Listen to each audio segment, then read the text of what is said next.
இயேசு கிறிஸ்துவின் இன்ப இனிய நாமத்தில் வாழ்த்துகிறோம். இன்றைய வேத வசனம், தேவ வசனத்தினால் உண்டாகும் பொறுமையினாலும் ஆறுதலினாலும் நாம் நம்பிக்கை உள்ளவர்களாகும்படிக்கு முன்பு எழுதியிருக்கிறவைகள் எல்லாம் நமக்கு போதனையாக எழுதியிருக்கிறது. ரோமர் 15ஆம் அதிகாரம் 4ஆம் வசனம். Today's Bible verse. For whatever things were written before were written for our learning, that we through the patience and comfort of the scriptures might have hope. Romans chapter 15 verse 4. நடுக்கடலில் சிறு கப்பல் ஒன்று வேகமாக ஓடிக்கொண்டிருந்தது. பனிமூட்டம் கப்பலை முழுவதுமாக மூடியிருந்தது.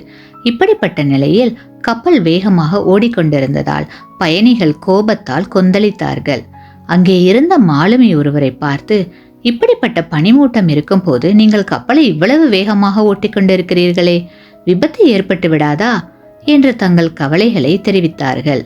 அப்பொழுது அந்த மாலுமி, கப்பலின் நடு கம்பத்தின் உச்சத்திலே கப்பல் கேப்டன் உட்கார்ந்திருக்கிறார். இந்த பனிமூட்டம் கொஞ்ச தூரத்திற்கு தான் இருக்கிறது. அதற்கு மேல் பனி எதுவும் இல்லை. மேலே உட்கார்ந்திருக்கிற கேப்டன் கடலை தெளிவாக பார்க்க முடிகிறது. அவர் பார்த்து கொண்டிருக்கிறார். அவர் சொற்படிதான் நாங்கள் கப்பலை ஓட்டிக் கொண்டிருக்கிறோம். நீங்கள் பயப்பட வேண்டாம் என்றார். கிறிஸ்துவுக்குள் அன்பான சகோதர சகோதரிகளே, நம் வாழ்க்கையில் நம்மை சுற்றிலும் வேதனைகளும் வருத்தங்களும் நம்மை அழுத்தி கொண்டிருக்கலாம்.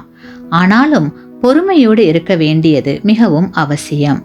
நான் பொறுமைக்கு உதாரணமாக இருக்க வேண்டும் என்று ஒவ்வொருவரும் தீர்மானிக்க வேண்டும்.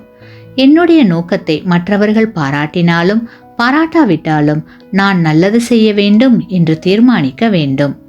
தேவனுடைய வார்த்தைகளை வைத்து இன்று பொறுமையோடு தேவ சமூகத்தில் இருந்து தேவ ஆசீர்வாதத்தை பெற்றுக்கொள்வோமாக. ஆமேன். நீங்கள் பெற்ற இந்த ஆசீர்வாதத்தை மற்றவர்களோடு பகிர்ந்து கொள்ளுங்கள்.